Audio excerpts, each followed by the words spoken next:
రిజర్వేషన్లపై నిర్లక్ష్యం చేస్తే గుణపాఠం తప్పదని పలు బీసీ కుల సంఘాలు రాష్ట్ర ప్రభుత్వాన్ని హెచ్చరించాయి. హైదరాబాద్ బషీర్బాగ్ ప్రెస్ క్లబ్లో తెలంగాణ బీసీ సంక్షేమ సంఘం రాష్ట్ర అధ్యక్షుడు ఎర్ర సత్యనారాయణ అధ్యక్షతన సమావేశం జరిగింది.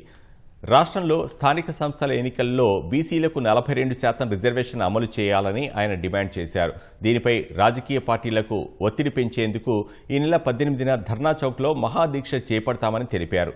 రాష్ట్ర ప్రభుత్వం తక్షణమే యుద్ధ ప్రాతిపదికన కార్యాచరణ చేపట్టాలని డిమాండ్ చేశారు.